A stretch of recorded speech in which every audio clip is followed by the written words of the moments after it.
What is going on, guys? We're going to make this a pretty quick and simple video. This is another roster investment video.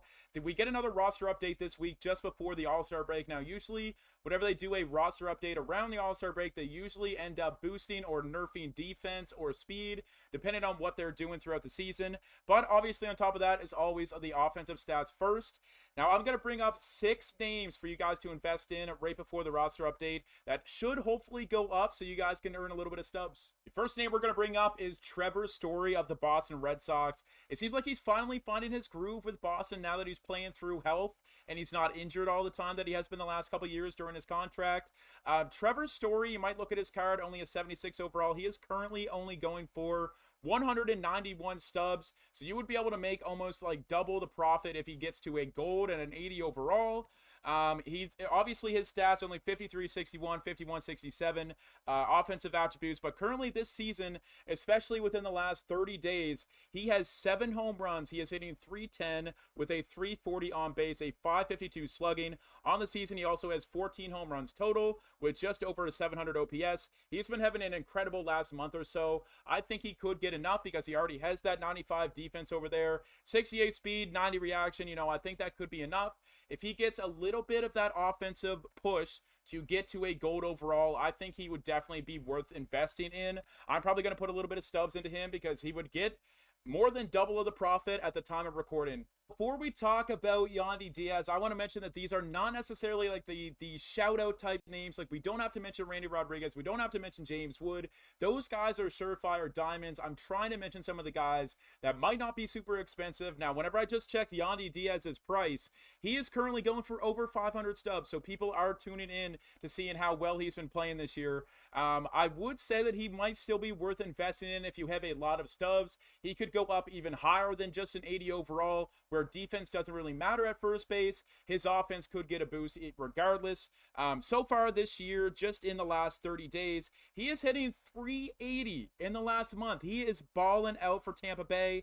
6 home runs, walking just about the same amount of strikeouts. He's got a 450 on base. One of the biggest reasons why the Tampa Bay Rays are playing as good as they are. Almost a 600 slugging to give him just shy of a 1,000 OPS in the last month. He is having an incredible season. I think Yandy Diaz is worth investing in if you have a lot of stubs because he could go to like an 82, maybe 83 overall, which is higher than only 500 quick sell value. So you would be getting stubs regardless. Now, we got to bring up a Blue Jay. I got to bring up my boy Ernie. He has been balling out this year for the Blue Jays. In the last 30 days, he is hitting 325. He might not be the most power guy.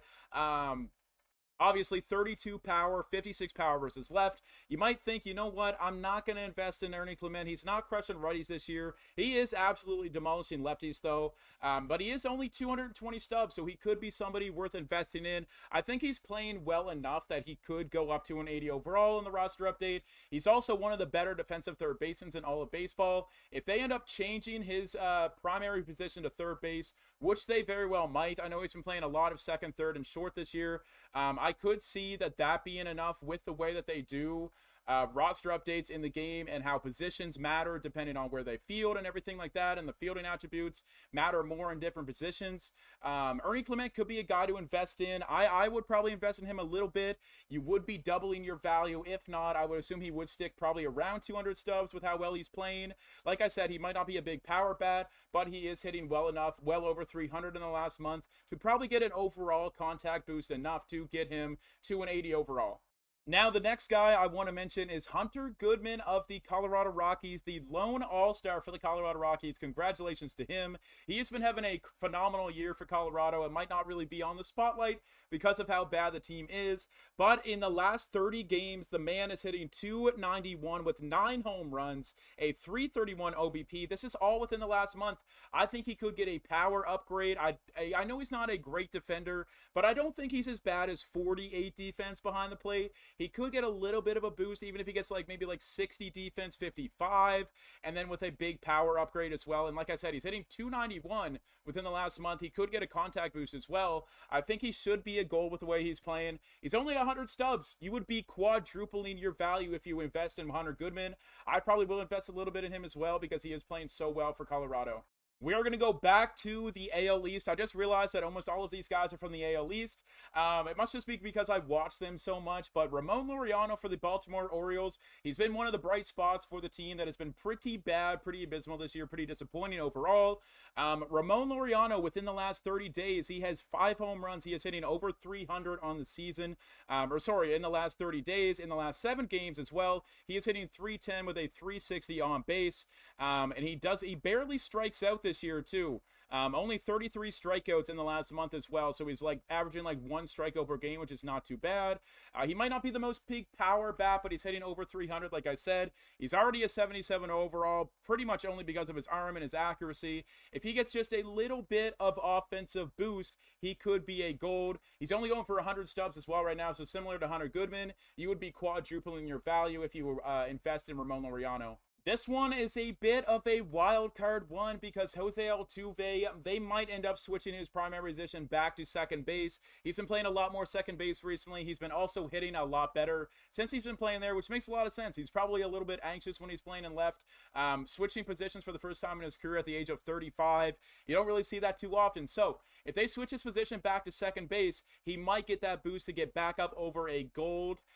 For the first time, we're seeing Jose Altuve as a silver for the first time in his career. I don't remember the last time that he was this low of an overall. Within the last 30 games, Jose Altuve is hitting 290 with almost a 400 on base. Not to mention in the last 7 games, he has 4 home runs. He is hitting 400 with a 450 OBP. Jose Altuve has been balling out for the Houston Astros, who've been on a very good hot stretch as well. Now, Jose Altuve, kind of similar to Yandy Diaz, is a little bit pricey, 385 stubs right now, but if he just goes to like an 83, 82 overall, which we have seen him before be that high of an overall, pretty much only purely from offensive attributes too, he would be somebody to invest in. I know he's a little bit pricey right now at the time of recording. By the time you guys see this, he might already be a little bit higher, so maybe steer away from Altuve, maybe steer away from Yandy Diaz, but everybody else that we have mentioned in today's video, I would definitely invest in. Now, before we wrap up, I want to finally mention that Christopher Sanchez was pretty much the big guy that I was talking about in the last roster update that we were supposed to do.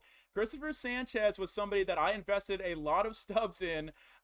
We sold off a lot, but we still have 90 Christopher Sanchez's, so we're going to hold on to him. He should go gold in the next roster update. He should. He has been balling out for the Phillies the entire season. People are finally realizing that. He just got a monthly card for the Phillies recently in MLB The Show. He's only 330 stubs. He could still be somebody to invest in. I wanted to mention Sanchez once again.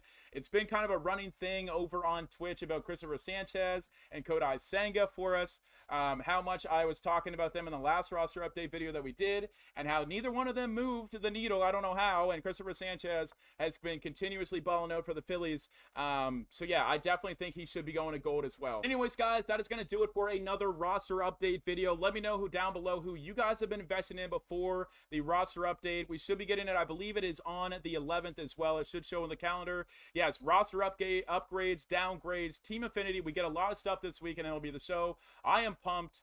But without further ado, we will see you guys in the next one.